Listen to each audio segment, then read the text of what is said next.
know it, but at one point there was a channel 100 feet wide going through here called the Little Entrance. Where the ferry goes to Prince Edward Island, that was the big entrance on the other side of the island. This was the Little Entrance. And the Little Entrance was, as I say, just over 100 feet wide and sufficiently deep that quite sizable boats could go in here. And where the condominiums are there now was three packing plants. There was Burnham and Morrill, McGee's, and the largest one was Maritime Packers. And that complex of lobster factories were all placed there because of the proximity to the Little Entrance, because you could go right from this body of water right into the safety of the harbor. And they used to, the waters between this shore and Pictou Island were exceptionally rich for lobster.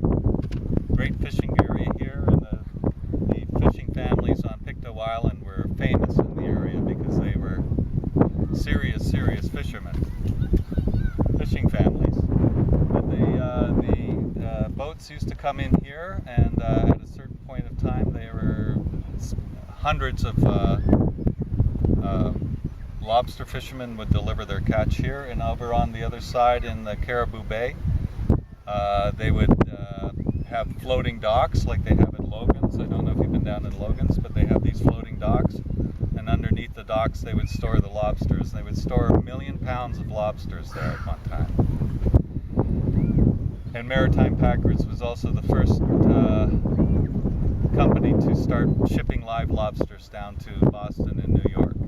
And at one point in time, probably just after World War II, it was considered to be the largest lobster factory in the world.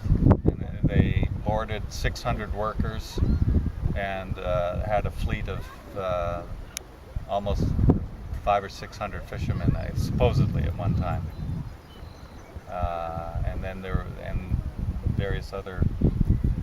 I think at one point in this area of Northumberland Strait there used to be 70 lobster canneries at the turn of the century. But obviously not so much. So this channel, this is a site that's no longer a site. It's no longer what it was. But once you realize that there was a channel, this whole logic of the fishing community that built around here all of a sudden becomes apparent. And a lot of people from the area still remember, coming down, and it was not advisable to swim in here. In fact, somebody was telling me the other day his family would bring him down to the beach and say, don't ever go near that Little Entrance, because there was a very, very strong current going through here. So this is my commemorative ribbon ceremony for the Little Entrance.